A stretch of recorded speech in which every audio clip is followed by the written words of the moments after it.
சிம்பிளாக வெங்காயத்தை வச்சு ஒரு சம்மந்தி அரைச்சிருவோமா வாங்க. அதுக்கு நான் பெரிய வெங்காயமாக இருந்தால் ஒன்று எடுத்துருப்பேன். குட்டி குட்டி வெங்காயமாக இருக்கிறதுனால இந்த இப்படி எடுத்துருக்கேங்க. இந்த வெங்காயத்தை தோலை சீவி விட்டு நீளமாக நறுக்கி இதில் போட்டுக்கோங்க. எப்படி வேணாலும் நறுக்கி மிக்சி ஜாரில் போட்டுக்கோங்க. அதுக்கு நான் காரத்துக்கு தக்கன 4 பச்சை மிளகாய் எடுத்திருக்கேன், எடுத்துக்கோங்க. இது எல்லாம் இதை நறுக்கி மிக்சியில் போட்டுருவோம் வாங்க. அரைக்கிறனால நம்ம இப்படி வேகமாக நறுக்கி போட்டுக்கோங்க. இது கூட நம்ம சேர்த்துக்க போகிறத அடுத்து நாங்கள் வினிகர் சேர்த்துக்கிறோம். வினிகர் சேர்த்தா ஒரு டேஸ்ட்டு, புளி சேர்த்தா ஒரு டேஸ்ட்டுங்க. இப்போ பார்த்தீங்கன்னா இது வினிகர், நம்ம ஊரில் வினிகர்னு தான் சொல்லுவாங்கன்னு நினைக்கிறேன்.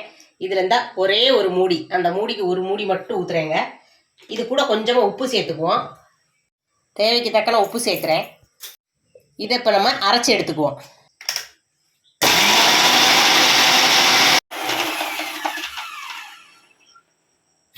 அரைஞ்சிருச்சு. பார்த்தீங்கன்னா இது வந்து நைஸாக தாங்க இருக்கணும்.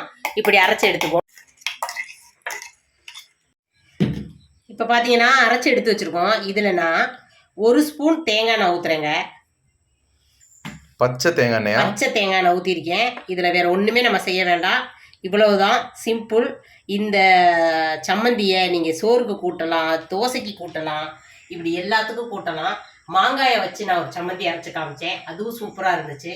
அதே மாதிரி பெரிய வெங்காயத்தை வச்சு சிம்பிள், பெரிய வெங்காயம், பச்சை மிளகா, சுருக்கை, தேங்காய் எண்ணெய் அதை வச்சு 4ஐயும் சேர்த்து ஒரு சம்மந்தி அரைச்சிருக்கேன். வேணும்னா நீங்களும் ட்ரை பண்ணி பாருங்கள். ட்ரை பண்ணி பார்த்துட்டு எப்படி இருக்குன்னு கண்டிப்பாக கமெண்ட்டில் சொல்லுங்கள்.